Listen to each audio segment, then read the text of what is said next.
Walking. By Henry David Thoreau.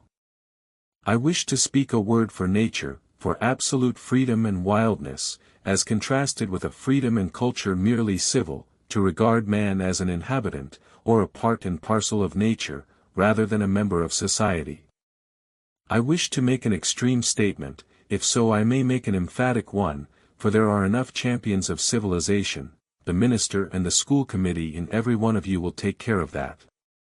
I have met with but one or two persons in the course of my life who understood the art of walking, that is, of taking walks, who had a genius, so to speak, for sauntering, which word is beautifully derived from idle people who roved about the country, in the Middle Ages, and asked charity, under pretense of going à la Saint Terre, to the Holy Land, till the children exclaimed, "There goes a Saint Terre, a saunterer, a Holy Lander."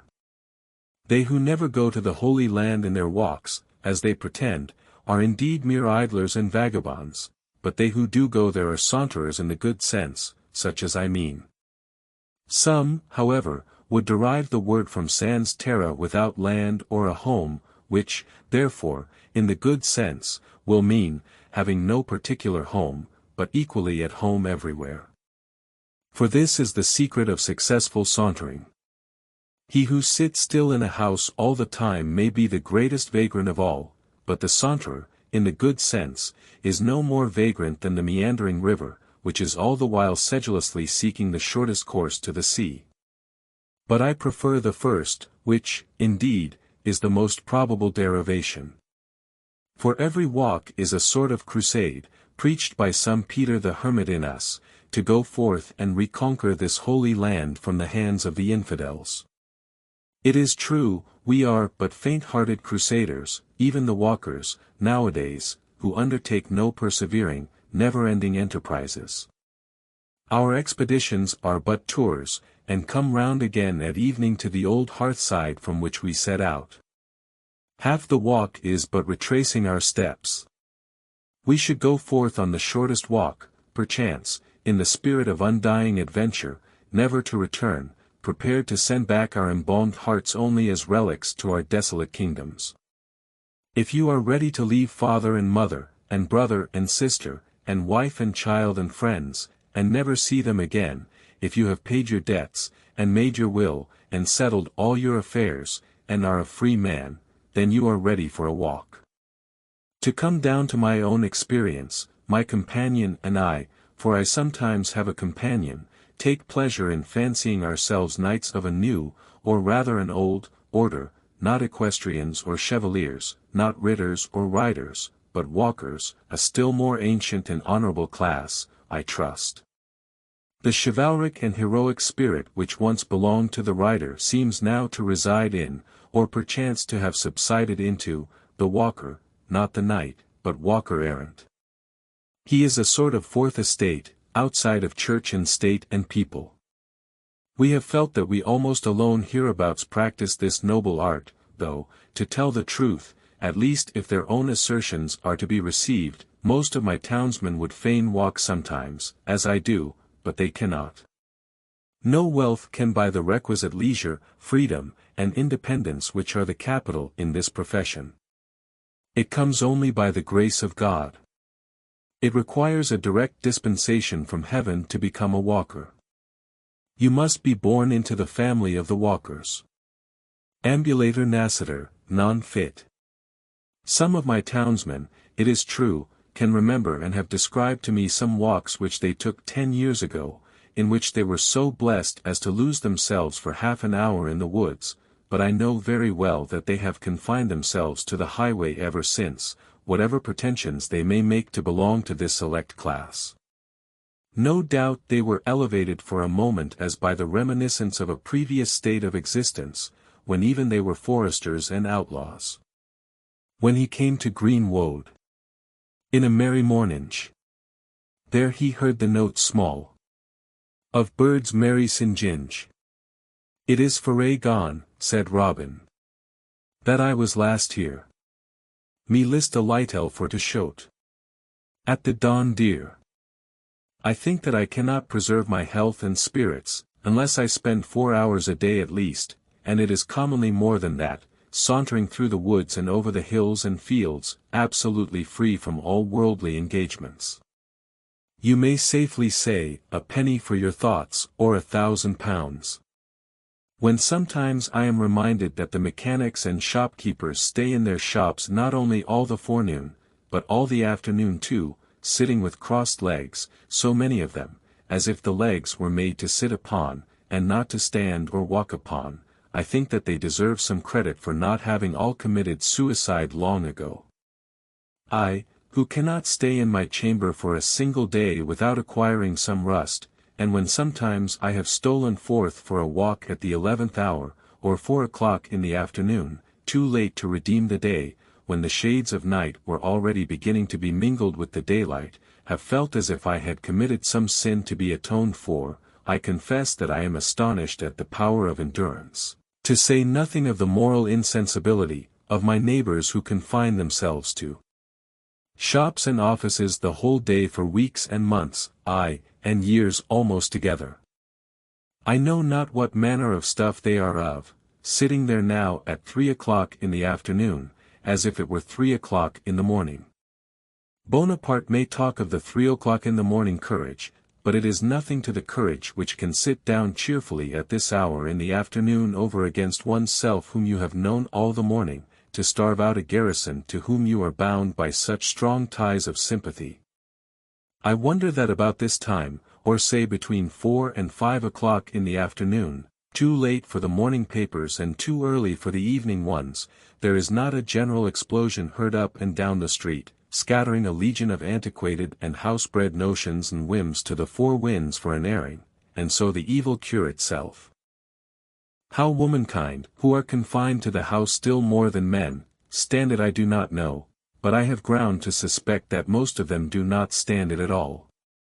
When, early in a summer afternoon, we have been shaking the dust of the village from the skirts of our garments, making haste past those houses with purely Doric or Gothic fronts, which have such an air of repose about them, my companion whispers that probably about these times their occupants are all gone to bed. Then it is that I appreciate the beauty and the glory of architecture, which itself never turns in, but forever stands out and erect, keeping watch over the slumberers. No doubt temperament, and, above all, age, have a good deal to do with it. As a man grows older, his ability to sit still and follow indoor occupations increases. He grows vespertinal in his habits as the evening of life approaches, till at last he comes forth only just before sundown, and gets all the walk that he requires in half an hour. But the walking of which I speak has nothing in it akin to taking exercise, as it is called, as the sick take medicine at stated hours, as the swinging of dumbbells or chairs, but is itself the enterprise and adventure of the day. If you would get exercise, go in search of the springs of life.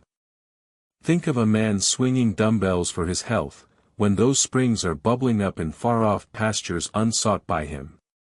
Moreover, you must walk like a camel, which is said to be the only beast which ruminates when walking. When a traveller asked Wordsworth's servant to show him her master's study, she answered, "Here is his library, but his study is out of doors." Living much out of doors, in the sun and wind, will no doubt produce a certain roughness of character, will cause a thicker cuticle to grow over some of the finer qualities of our nature, as on the face and hands, or as severe manual labor robs the hands of some of their delicacy of touch. So staying in the house, on the other hand, may produce a softness and smoothness, not to say thinness of skin, accompanied by an increased sensibility to certain impressions. Perhaps we should be more susceptible to some influences important to our intellectual and moral growth, if the sun had shone and the wind blown on us a little less, and no doubt it is a nice matter to proportion rightly the thick and thin skin. But methinks that is a scurf that will fall off fast enough, that the natural remedy is to be found in the proportion which the night bears to the day, the winter to the summer, thought to experience. There will be so much the more air and sunshine in our thoughts. The callous palms of the laborer are conversant with finer tissues of self-respect and heroism, whose touch thrills the heart, than the languid fingers of idleness. That is mere sentimentality that lies abed by day and thinks itself white, far from the tan and callous of experience. When we walk, we naturally go to the fields and woods. What would become of us, if we walked only in a garden or a mall? Even some sects of philosophers have felt the necessity of importing the woods to themselves, since they did not go to the woods. They planted groves and walks of Plotinus, where they took subdials ambulations in porticos open to the air. Of course it is of no use to direct our steps to the woods, if they do not carry us thither. I am alarmed when it happens that I have walked a mile into the woods bodily, without getting there in spirit. In my afternoon walk I would fain forget all my morning occupations and my obligations to society. But it sometimes happens that I cannot easily shake off the village. The thought of some work will run in my head and I am not where my body is, I am out of my senses. In my walks I would fain return to my senses. What business have I in the woods, if I am thinking of something out of the woods? I suspect myself, and cannot help a shudder when I find myself so implicated even in what are called good works, for this may sometimes happen. My vicinity affords many good walks, and though for so many years I have walked almost every day, and sometimes for several days together, I have not yet exhausted them. An absolutely new prospect is a great happiness, and I can still get this any afternoon. 2 or 3 hours walking will carry me to as strange a country as I expect ever to see. A single farmhouse which I had not seen before is sometimes as good as the dominions of the king of Dahomey. There is in fact a sort of harmony discoverable between the capabilities of the landscape within a circle of 10 miles radius, or the limits of an afternoon walk, and the 70 of human life. It will never become quite familiar to you. Nowadays almost all man's improvements, so-called, as the building of houses and the cutting down of the forest and of all large trees, simply deform the landscape, and make it more and more tame and cheap. A people who would begin by burning the fences and let the forest stand. I saw the fences half consumed, their ends lost in the middle of the prairie, and some worldly miser with a surveyor looking after his bounds, while heaven had taken place around him, and he did not see the angels going to and fro, but was looking for an old post-hole in the midst of paradise. I looked again, and saw him standing in the middle of a boggy Stygian fun, surrounded by devils, and he had found his bounds without a doubt, 3 little stones, where a stake had been driven, and looking nearer, I saw that the Prince of Darkness was his surveyor.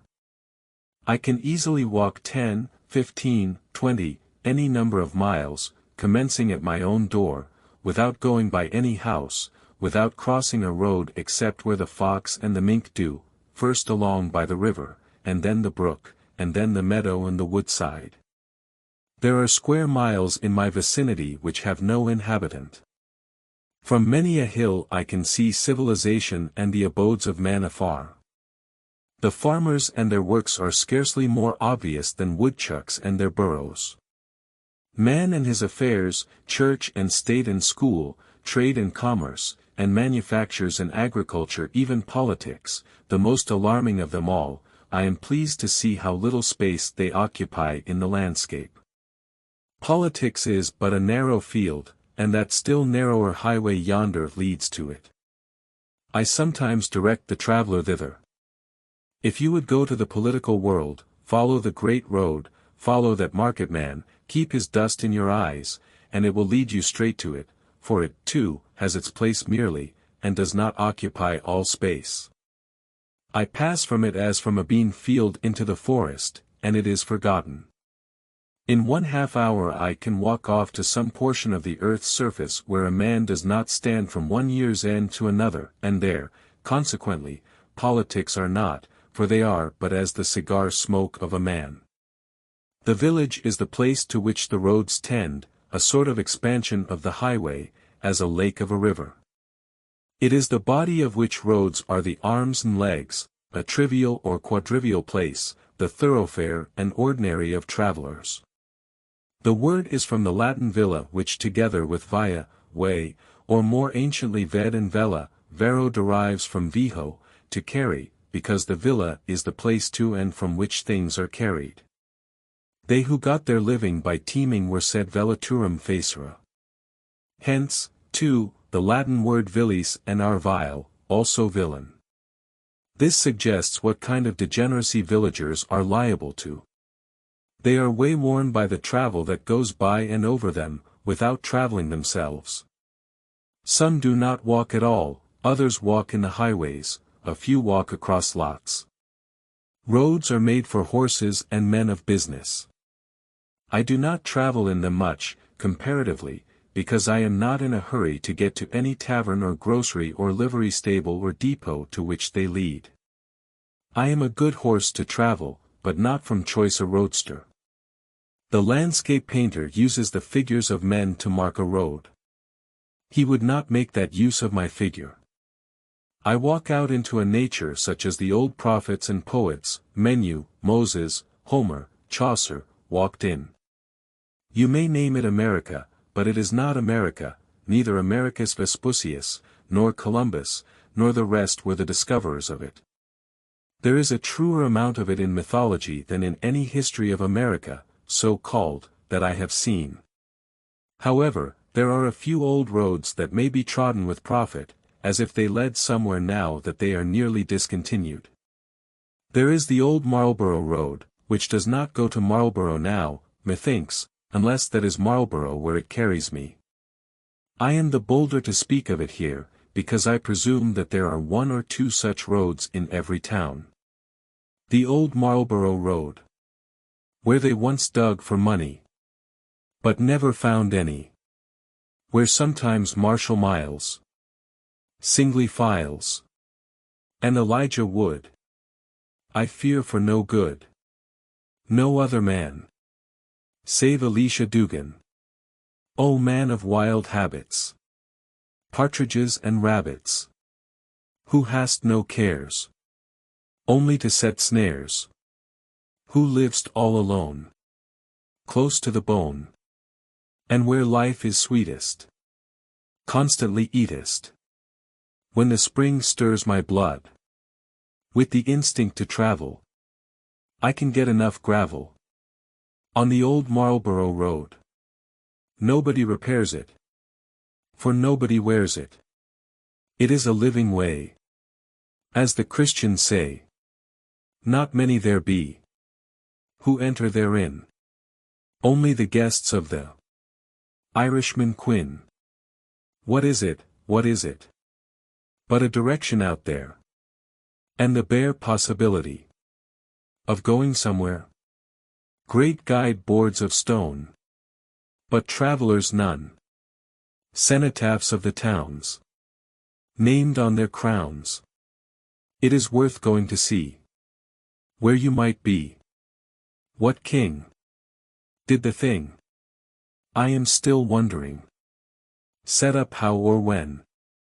By what selectmen? Gurgas or Lee? Clark or Darby? They're a great endeavor. To be something forever. Blank tablets of stone. Where a traveler might groan. And in one sentence. Grave all that is known. Which another might read. In his extreme need. I know one or two.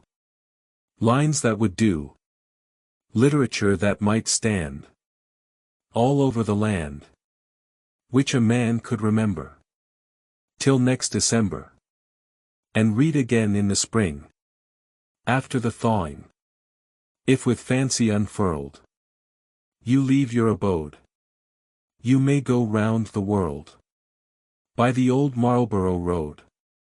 At present, in this vicinity, the best part of the land is not private property, the landscape is not owned, and the walker enjoys comparative freedom.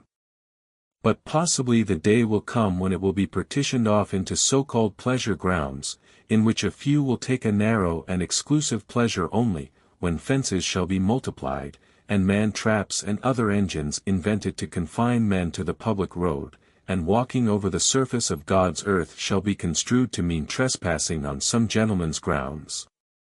To enjoy a thing exclusively is commonly to exclude yourself from the true enjoyment of it. Let us improve our opportunities, then, before the evil days come. What is it that makes it so hard sometimes to determine whither we will walk? I believe that there is a subtle magnetism in nature, which, if we unconsciously yield to it, will direct us aright. It is not indifferent to us which way we walk. There is a right way, but we are very liable from heedlessness and stupidity to take the wrong one.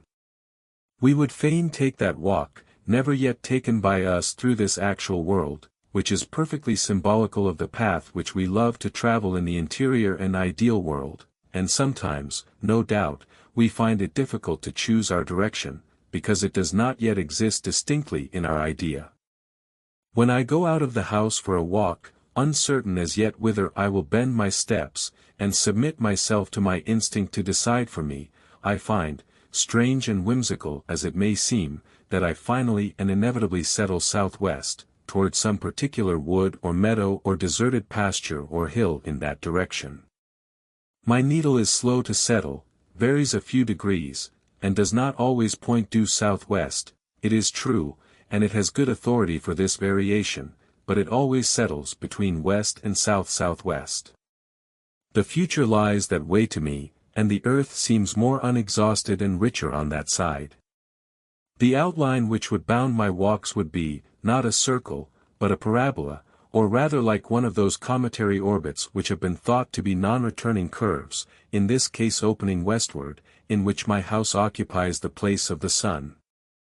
I turn round and round irresolute sometimes for a quarter of an hour, until I decide, for 1,000th time, that I will walk into the southwest or west. Eastward I go only by force, but westward I go free. Thither no business leads me. It is hard for me to believe that I shall find fair landscapes or sufficient wildness and freedom behind the eastern horizon. I am not excited by the prospect of a walk thither, but I believe that the forest which I see in the western horizon stretches uninterruptedly toward the setting sun, and there are no towns nor cities in it of enough consequence to disturb me. Let me live where I will, on this side is the city, on that the wilderness, and ever I am leaving the city more and more, and withdrawing into the wilderness. I should not lay so much stress on this fact, if I did not believe that something like this is the prevailing tendency of my countrymen. I must walk toward Oregon, and not toward Europe. And that way the nation is moving, and I may say that mankind progress from east to west. Within a few years we have witnessed the phenomenon of a southeastward migration, in the settlement of Australia, but this affects us as a retrograde movement, and, judging from the moral and physical character of the first generation of Australians, has not yet proved a successful experiment. The Eastern Tartars think that there is nothing west beyond Thibet. The world ends there, say they, beyond there is nothing but a shoreless sea. It is unmitigated east where they live. We go eastward to realize history and study the works of art and literature, retracing the steps of the race. We go westward as into the future, with a spirit of enterprise and adventure. The Atlantic is a Lethean stream, in our passage over which we have had an opportunity to forget the old world and its institutions. If we do not succeed this time, there is perhaps one more chance for the race left before it arrives on the banks of the Styx, and that is in the Lethe of the Pacific, which is 3 times as wide. I know not how significant it is, or how far it is an evidence of singularity, that an individual should thus consent in his pettiest walk with the general movement of the race, but I know that something akin to the migratory instinct in birds and quadrupeds, which, in some instances, is known to have affected the squirrel tribe, impelling them to a general and mysterious movement, in which they were seen, say some, crossing the broadest rivers, each on its particular chip, with its tail raised for a sail, and bridging narrower streams with their dead, that something like the furor which affects the domestic cattle in the spring, and which is referred to a worm in their tails, affects both nations and individuals, either perennially or from time to time. Not a flock of wild geese cackles over our town, but it to some extent unsettles the value of real estate here, and, if I were a broker, I should probably take that disturbance into account. Than Longen folk to gone on pilgrimages. And palmers for to seeken strange strands. Every sunset which I witness inspires me with the desire to go to a west as distant and as fair as that into which the sun goes down. He appears to migrate westward daily, and tempt us to follow him. He is the great western pioneer whom the nations follow. We dream all night of those mountain ridges in the horizon, though they may be of vapor only, which were last gilded by his rays. The island of Atlantis, and the islands and gardens of the Hesperides, a sort of terrestrial paradise, appear to have been the great west of the ancients, enveloped in mystery and poetry. Who has not seen in imagination, when looking into the sunset sky, the gardens of the Hesperides, and the foundation of all those fables? Columbus felt the westward tendency more strongly than any before. He obeyed it, and found a new world for Castile and Leon. The herd of men in those days scented fresh pastures from afar. And now the sun had stretched out all the hills. And now was dropped into the western bay. At last he rose, and twitched his mantle blue. Tomorrow to fresh woods and pastures new. Where on the globe can there be found an area of equal extent with that occupied by the bulk of our states, so fertile and so rich and varied in its productions, and at the same time so habitable by the European, as this is? Michaud, who knew but part of them, says that the species of large trees are much more numerous in North America than in Europe. In the United States there are more than 140 species that exceed 30 feet in height, in France there are but 30 that attain this size. Later botanists more than confirm his observations. Humboldt came to America to realize his youthful dreams of a tropical vegetation, and he beheld it in its greatest perfection in the primitive forests of the Amazon, the most gigantic wilderness on the earth, which he has so eloquently described. The geographer Guyot, himself a European, goes further than I am ready to follow him, yet not when he says, as the plant is made for the animal, as the vegetable world is made for the animal world, America is made for the man of the old world. The man of the old world sets out upon his way. Leaving the highlands of Asia, he descends from station to station towards Europe. Each of his steps is marked by a new civilization superior to the preceding, by a greater power of development. Arrived at the Atlantic, he pauses on the shore of this unknown ocean, the bounds of which he knows not, and turns upon his footprints for an instant. When he has exhausted the rich soil of Europe, and reinvigorated himself, then recommences his adventurous career westward as in the earliest ages. So far Guyot.